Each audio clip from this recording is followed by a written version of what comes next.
गुरुप्यारे सत्संग जी, मैं विनोद लंदन से आज आपके समक्ष तुलसी साहब जी द्वारा रचित ग्रंथ घट रामायण पहला अंश पेश करने जा रहा हूँ। उम्मीद है कि मेरे सभी भाई बहन इन वचनों को बड़े गौर से सुनेंगे और लाभ उठाएंगे। और आज कल से आगे तुलसी साहब ऑडियो क्लिप नंबर 5। बाबे अगम निगम विधि गाई, सुरत काढ़ जिव घर को जाई। भौजल छुटे जीव मुक्त आवे, सुरत मिले शब्द जब पावे। तुलसी साहब जी फरमाते हैं कि अपलक राम श्री गुरु नानक देव जी ने इस तुक में निगम यानी सहज तल कमल देश के नीचे के देश से लेकर अगम देश के बारे में बयान किया है। उन्होंने जो कुछ अपने अंदर देखा और हमारे फायदे के लिए लिख दिया कि जिस वक्त सुरत शब्द में मिल जाएगी और इस जीव का जन्म मरण खत्म हो जाएगा और आत्मा अपने निज घर पहुंच जाएगी। सोए पलक राम अनामी देश से पहले एक देश है जिसको संतों ने अगम देश कहा कर पुकारा है। अगम मतलब जहां पहुंचा ना जा सके, जिसमें बुद्धि की कोई भी पहुंच ना हो। सुरत शब्द के साथ मिलकर अनामी देश में चली जाती है। सुरत शब्द पंथ बतलावा, तुम हलवे का पंथ चलावा। सुरत चढ़े पंथ को जाई, तुम पंथी एक जात बनाई। फरमाते हैं कि पलक राम सुरत शब्द द्वारा ऊपर के मंडलों में जाती है और आपने इसे कड़ा प्रसाद खाने तक ही सीमित कर रखा है। जब अभ्यासी अभ्यास करता है तो सुरत अपने भंडार की तरफ जाती है, पर आपने इस सब को जातों पातों में बांध कर रख दिया है। पंथी राह भेद नहीं पावा, यह विधि बाबे पंथ न गावा। भय कड़ा मत प्रगट जाना, गुप्त संत मत और बखाना। ऐ पलक राम पंथ और मजहब पर चलने वाले लोग परमात्मा के भेद को नहीं जान सकते। परमात्मा की प्राप्ति का असल मार्ग भेख और पंथों की पहुंच से बहुत दूर है। तुलसी साहब वचन संत मता सब दूर बतावें, बाबे संत दूर गति गावें। यह तो कड़ा द्रव्य सग होई, गुप्त संत और गति जोई। फरमाते हैं कि जितने भी संत महात्मा जैसे कबीर साहब, दादू साहब या और पूर्ण संत महात्मा इस देश में आए, सभी ने संत मार्ग को बहुत कठिन बताया है। भाव उन्होंने परमात्मा के नाम को सबसे ऊंचा बताया है। यह अभ्यासियों का मार्ग है। जो भी अभ्यास करता है वही जीव अपने इस शरीर के भीतर उस अकाल पुरख के घर का भेद जान पाता है। श्री गुरु नानक देव जी ने यही गाया है। भेखी साधु का मत धन दौलत से संबंध रखता है, पर संत महात्माओं का अंदर का भेद गुप्त है और वह भेद इस शरीर के भीतर है। कुल मालिक के भेद को जानकर ही उसे अपने इस शरीर के भीतर ही पाया जा सकता है। तुलसी वचन द्रव्य कड़ा हलवे में होता, जगत खरीद मुक्त कर लेता। जासे समझ पड़ा सब लेखा, संत गुप्त कुछ और देखा। तुलसी साहब जी फरमाते हैं कि ऐ पलक राम जरा सोचो, अगर कड़ा प्रसाद खाने से ही आत्मा 10वें द्वार में पहुंच सकती है तो दुनिया पैसों के जोर से मुक्ति खरीद लेती। परमात्मा ने अपने मिलाप के लिए अमीर गरीब के लिए एक ही रास्ता रखा है। वो यह है कि यह जीव किसी पूर्ण संत से नाम लेकर और नाम की कमाई करे और अपनी आत्मा को परमात्मा के साथ मिला दे। इसके अलावा जितने भी रास्ते हैं भटकाने वाले हैं, या यूं कहो और दूसरा कोई रास्ता है ही नहीं। हे पलक राम, आप किसी भी पूर्ण संत महात्मा की वाणी खोज लें। हर एक महात्मा नाम या शब्द की महिमा करता है और हर महात्मा यही कहता है कि नाम ही परमार्थ का मूल है, जो कि सच का सार है। इस बात से यही स्पष्ट होता है कि सभी संत महात्माओं का भेद गुप्त होता है। पलकराम वचन। तुलसी स्वामी सत संवारा, संत मता सब गुप्त पुकारा। स्वामी तुलसी जो तुम भाखी, बाबे कही मिली सब साखी। अब पलकराम तुलसी साहब जी से बेनती करता है कि आपने संत मत की बातें गुप्त अच्छी तरह खोल कर बयान कर दी हैं। जो भी आपने फरमाया है वह सभी बातें श्री गुरु नानक देव जी की साखियों से हूबहू मेल खाती हैं। सुरत शब्द पंथ विधि गाई, यह विधि बाबे ग्रंथ सुनाई। बाबे बचन और तुलसी बानी, गुप्त कहीं सो भई निशानी। पलकराम कहता है कि सुरत शब्द कमाई के बारे में आपने जो कुछ भी फरमाया है, यह सभी कुछ श्री गुरु नानक देव जी के उपदेश के साथ मेल खाता है। श्री गुरु नानक देव जी का उपदेश और आपका उपदेश एक ही है। आपने गुप्त बातों को खोलकर बताकर बहुत कृपा की है। तुलसी वचन। निरंकार वेद बतलावे, आदि ज्योत विधि भेद लखावे। इनका भेद जगत सब कहिया, संत का मता वेद नहीं पैया। तुलसी साहब जी फरमाते हैं कि वेद सिर्फ निरंकार की हस्ती की बात करते हैं और सारी दुनिया को ज्योत निरंजन का ही उपदेश देते हैं, पर संतों का भेद वेदों के दायरे से ऊपर है। संत कर मता वेद नहीं जाने, निरंकार और ज्योत बखाने। निरंकार वेद ने भाखी, जाने न संत मते की साखी। तुलसी साहब जी फरमाते हैं कि वेद ब्रह्मा से पैदा हुए, यह निरंजन ने दुनिया को फंसाने के लिए बनाए। संत मत अनामी देश की लखता करवाता है, इसलिए ब्रह्मा से पैदा हुए वेद अनामी देश के बारे में कुछ भी नहीं जानते। पांचवी पातशाही श्री गुरु अर्जुन देव जी अपनी वाणी में फरमाते हैं कि साध की महिमा वेद न जाने, जेता सुने तेता बख्याने। साध की उपमा त्रैगुण ते दूर, साध की उपमा रही भरपूर। साध की शोभा नाही अंत, साध की शोभा सदा बेअंत। तुलसी साहब जी वचन। संत मते को दूर पुकारा, निरंकार से होय है न्यारा। निरंकार तो वेद बतावा, संत मते का अंत न पावा। तुलसी साहब जी फरमाते हैं कि वेद सिर्फ सरगुण रचना अर्थात त्रिकुटी तक का ही हाल जानते हैं। जिसने निर्गुण रचना को नहीं देखा है वह उसके बारे में क्या बता सकता है। संत मत का भेद वेद नहीं पा सकते और ना ही संत मत के बारे में कुछ बता सकते हैं। तुलसी वचन। गुप्त संत मत न्यारा होई, यह निरंकार ज्योत नहीं दोई। निरंकार को वेद बखाना, संत गुप्त मत और ठिकाना। तुलसी साहब जी फरमाते हैं कि ब्रह्म तक की रचना काल ने 64 युग और फिर 70 युग भक्ति करके उसके एवज में प्राप्त की है और शून्य में अपना अलग देश बनाया, जहां से बैठकर वो तीनों लोगों को चला रहा है। संत मत इससे ऊपर है, वहां काल का कोई भी दखल नहीं है। तुलसी वचन। सत्य पुरुष सत्य नाम कहाई, निरंकार जह ज्योत न जाई।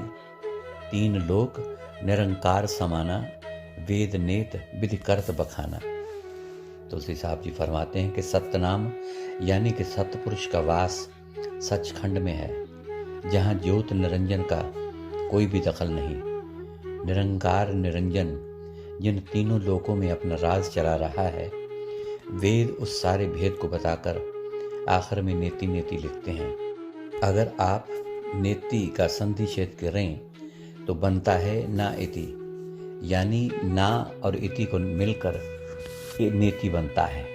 ना का मतलब नहीं और इति का मतलब है अंत, यानी इसका मतलब हुआ कि यहाँ अंत नहीं है, हमारे ऊपर भी कोई और रचना है, यानी कि ऊपर भी परमात्मा है।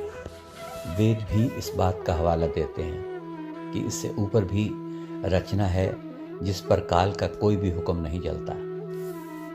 तुलसी साहब वचन। सत्य नाम चौथे के माही, निरंकार नहीं वेद न पाई। इनके परे संत मत जाना, यो मत बाबे गुप्त बखाना। सतनाम का वासा चौथे पद में है। निरंकार और वेद इस भेद को नहीं पा सकते। संतों का मत वेदों से ऊपर है। इस मत को श्री गुरु नानक देव जी गुप्त कहकर बयान करते हैं। तुलसी स्वामी ये मत सूझा, तुमरी कृपा गुप्त अस बूझा। संत मता इसमें नाही, संत मता विधि औरे राही। अब पलक राम तुलसी साहब जी से बेनती करता है कि हे सच्चे पातशाह, आपकी कृपा से मैं ये समझ चुका हूँ कि संत मत का ज्ञान बहुत ऊंचा है और संत मत वेदों से कहीं ऊपर है और इसका रास्ता गुप्त है। तुलसी वचन, ये कड़ाव विधि कर्म पसारा, वाहे गुरु इन विधि से न्यारा। ये तो वाह गुरु जग नाता, वाहे गुरु विधि और ही बाता। फरमाते हैं कि ये सब कर्मों का पसारा है और वाहे गुरु इन सब से ऊपर है। यह तो सारा दुनिया का नाता है और दूसरे यह जो काल की तालीम है, यह सब दुनिया को फंसाने के वास्ते है। तुलसी वचन, याही गुरु ने कड़ाव बखाना, वाहे गुरु मत संतन जाना। याही गुरु चेला विद राही, पौड़ी चेला दीन सुनाई। इसी गुरु ने एक काल के पसारे का बयान किया है। वाहिगुरु का मत बहुत ऊपर है। इसे केवल और केवल संत ही जान सकते हैं। अंदरला भेद जो पौड़ी बताती है वह एक सीढ़ी की तरह है। तुलसी साहब जी फरमाते हैं कि हम गुरु के ज्ञान के बगैर ऊपरी मंजिलों को तय नहीं कर सकते। जैसे सीढ़ी होती है नीचे से ऊपर जाने के लिए, ठीक इसी तरह पौड़ी का मतलब गुरु के बताए रास्ते पर चलकर सूरत को नीचे से ऊपर अनामी देश में लेकर जाना है। ये सारी बात बड़े ही प्रेम पूर्वक तुलसी साहब जी पलक राम को समझाते हैं। वचन, पौड़ी पढ़ पढ़ जन्म गमाया, पौड़ी का कुछ भेद न पाया। पौड़ी का कुछ अर्थ विचारे, पौड़ी चढ़ तब अगम निहारे। तुलसी साहब जी फरमाते हैं कि लोग बाणी को पढ़े जा रहे हैं, पर बाणी कहती क्या है उसका भेद मालूम ना हुआ। बस पढ़ पढ़ के अपना हीरे जैसा जन्म बर्बाद कर लिया और ना तो पौड़ी का अर्थ जानने की कोशिश की और ना बाणी के कहे अनुसार अंदर कोई चीज़ प्राप्त हुई। श्री गुरु नानक देव जी जपजी साहब में फरमाते हैं कि इतराह पत पवड़िया, चढ़िए हुए अकीस, सुन गल्ला आकाश की, कीटा आई रीस। गुरबाणी पढ़ने से विचारने से अंदर के भेद का पता चलता है और कीड़ी रूपी बेसहारा आत्मा के अंतर में अपने पति परमात्मा के साथ मिलने की तड़प पैदा करती है। केवल बाणी को पढ़ने से ही परमात्मा को नहीं मिला जा सकता। पौड़ी ऊपर चढ़ने का एक जरिया है। पौड़ी द्वारा ऊपर चढ़ेंगे और फिर ऊपर जा सकेंगे। पौड़ी नाम सीढ़ी सहदानी, सुरत चढ़ी अगम घट जानी। पौड़ी चढ़े तब गुरवा पावे, वा गुरु सुरत कंज में लावे। तुलसी साहब जी फरमाते हैं कि गुरु साहब ने पौड़ी यानी कि सीढ़ी कहा है। गुरु से नाम लेकर नाम की कमाई करके आंखों के पीछे आकर गुरवा पावे। भाव, गुरु के शब्द स्वरूप के दर्शन करे। यहाँ पर गुरु साहब ने कंज गुरु को तीसरे तिल को कहा है। गुरु साहब ने कहा है कि काले कमल निरंजन जाने, बूझे कर्म जो शब्द पछाने। कमल का काला हिस्सा काल का है, जबकि जगमग करते हुए हिस्से में गुरु प्रकट होता है। पौड़ी पढ़ पढ़ जन्म गंवाया, बाबे पौड़ी सुरत चढ़ाया। यह विधि स्वामी बूझ में आई, तुमने कही सो सत्य समाई।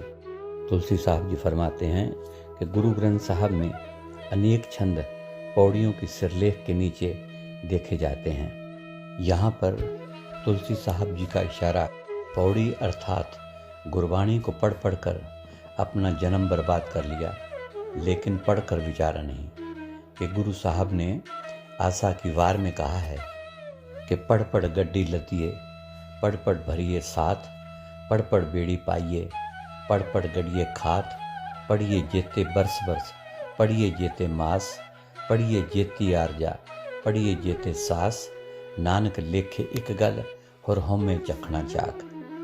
गुरु साहब ने आगे लिखा है कि लिख लिख पढ़िया तेता कड़िया। इससे आगे तीसरी पातशाही श्री गुरु अमरदास जी भी कुछ इसी तरह ही फरमाते हैं कि पढ़ना गुणना संसार की कार है, अंदर तृष्णा विकार, हमें विच सब पढ़ थके दूजे पए ख्वार।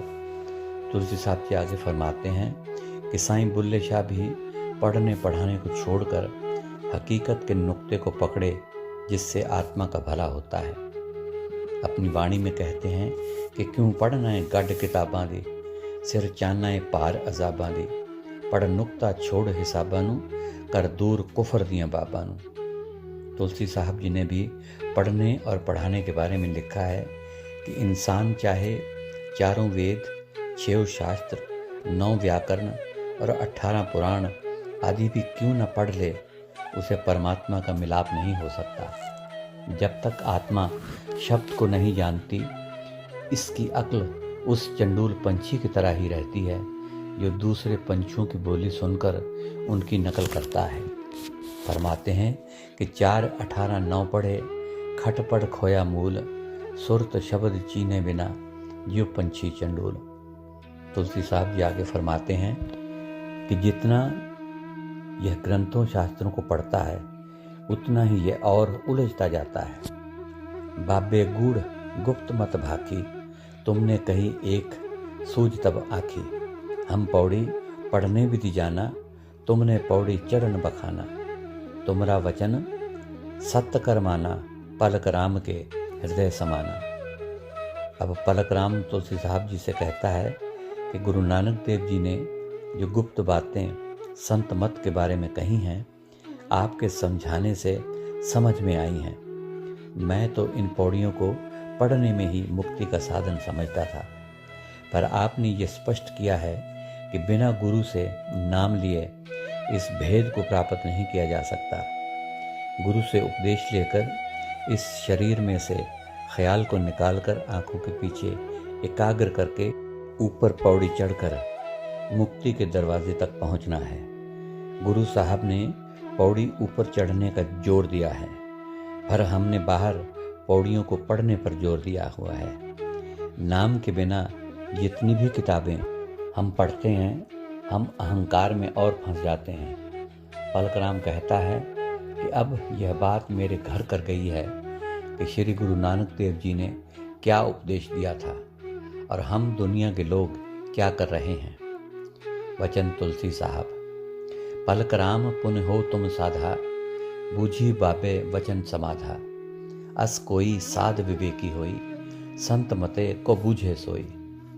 अब तुलसी साहब जी पलकराम की सिफ्त करते हुए कहते हैं कि हे पलकराम, आप बहुत ही ज्ञानवान साधु हो, जिसने गुरु साहब के उपदेश को बड़ी जल्दी समझ लिया है और किसी भी किस्म का वाद विवाद नहीं किया है। संतन की जो वाणी विवेका, सोई साधका मिटे है धोखा, संत मते की राह न्यारी, पलकराम तुम खूब विचारी। तुलसी साहब जी फरमाते हैं कि संत महात्माओं की वाणी ही मन के भ्रमों को दूर करती है। संतों का रास्ता दुनिया से अलग होता है। गुरु साहब ने फरमाया है कि संत का मार्ग धर्म की पौड़ी को वडभागी पाए। फरमाते हैं कि कोई विरला वडभागी जीव इस मार्ग पर चलता है। ए पलकराम, इस बात को आपने बड़ी अच्छी तरह समझ लिया है। तुलसी वचन, जो कोई संत शरण में आवे, दीन होए संतन सिर नावे, आपा पंथ भेख नहीं राखे, दृढ़ कर सत्य सत्य कर भाखे। तुलसी साहब जी फरमाते हैं कि ए पलकराम, संतों की शरण में आकर मन से अहंकार की रुकावट दूर करे, मन में दीनता लाए और संतों के आगे शीश झुकाए। इस विचार को मन से त्याग दो, आप नानकपंथी हो। इस भेदभाव को मन से बाहर निकाल दो और संतों की जात की तरफ मत देखो, बल्कि उनके ज्ञान का फायदा उठाओ। कबीर साहब ने कहा है कि जात न पूछो साधकी, पूछ लीजिए ज्ञान, मोल करो तलवार का, पड़े रहन दो म्यान। तुलसी साहब जी फरमाते हैं कि संत महात्माओं के ज्ञान का पूरा पूरा लाभ उठाओ और फरमाते हैं कि जो सच्चा संत है, जो असली सच्चा महात्मा है, वो किसी में भी फर्क नहीं समझता। तुलसी वचन, संत बिना और टेक न माने, पंथ टेक सब झूठी जाने, पंथा पंथी भेख भुलाना, तासे संत मता नहीं जाना।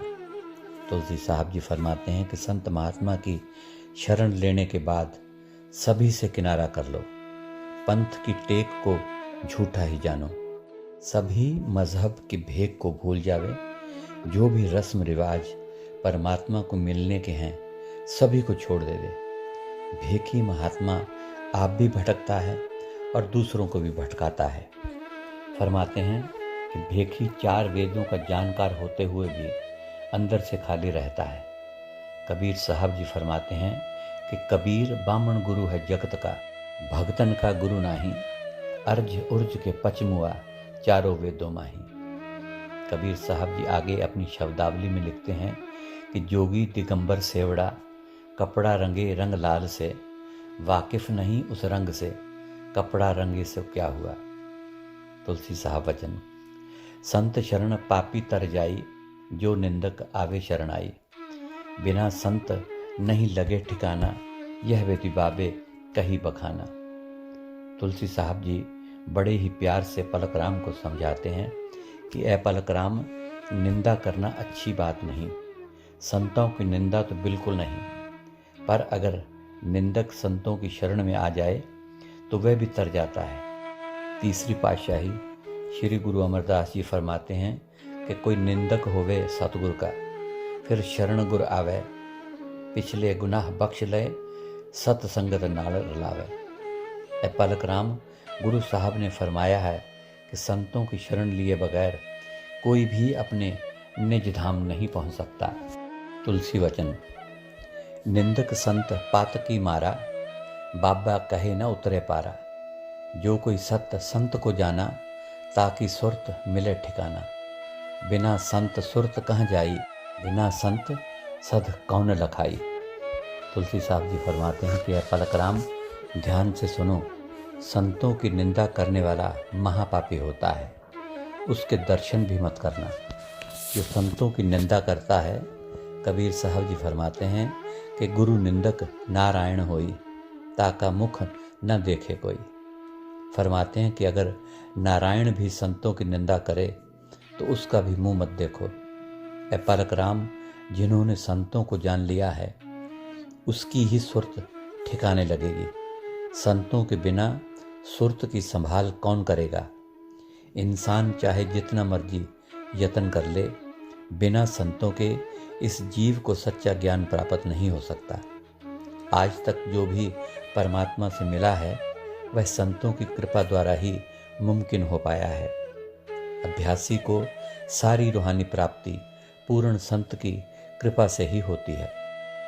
पलकराम उवाच, पलकराम तुलसी कही, समझ लगी विधि खूब, रोम रोम में रम रहा नानक शाह महबूब। अब तुलसी साहब जी की कही हर एक एक बात पलकराम की समझ में आ जाती है।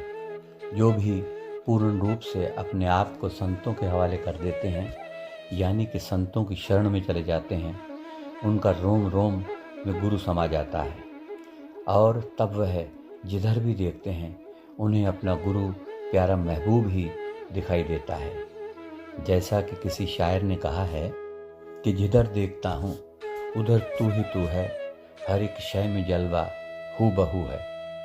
तुलसी साहब वचन, सब में नानक रम रहा, कही बाबे मुख आप, चर और अचर बताया, दूजे लेखे सो पाप। तुलसी साहब जी फरमाते हैं कि श्री गुरु नानक देव जी ने यह कहा है कि वह परमात्मा सब में रम रहा है, वह सर्वव्यापक है, पर फिर भी वो इन बाहरी आंखों से दिखाई नहीं दे सकता। उसको सिर्फ तीसरी आंख यानी शिव नेत्र द्वारा ही देखा जा सकता है। जैसा कि जीसस ने कहा है कि तीसरी आंख पैदा करो, ऐसा ही सेंट जॉन ने फरमाया है कि अगर आप एक आंख वाले बन जाओगे तो तुम्हारा सारा शरीर नूर से भर जाएगा। तुलसी साहब जी आगे फरमाते हैं कि आपकी दोनों आंखों के मध्य भाग में शिव नेत्र, दिव्य चक्षु, तीसरा तिल कहकर संतों ने समझाया है। श्री गुरु नानक देव जी ने अंदर के भेद को चेतना और बाहर सभी कुछ भेख और पाखंड कहकर बयान किया है। अपने अंदर नाम की कमाई करके जाना जड़ नहीं बल्कि चेतन कहकर बयान किया है। परमात्मा को मिलने के लिए जो दुनिया को जड़ से जोड़ता है, बाहरी दिखलावे की भक्ति पाखंड और भेख से जोड़ता है, वह महापापी है। सो गुरु प्यारी साध संगत जी, आज के लिए इतना ही। कल फिर सुबह आपके समक्ष आगे के अंश पेश करूंगा और आपसे इजाज़त चाहूँगा और कबूल फरमाइए मेरी तरफ से प्यार भरी धन धन सतगुरु तेरा ही आसरा, हाजिर नाजिर जिंदा राम तेरा ही आसरा।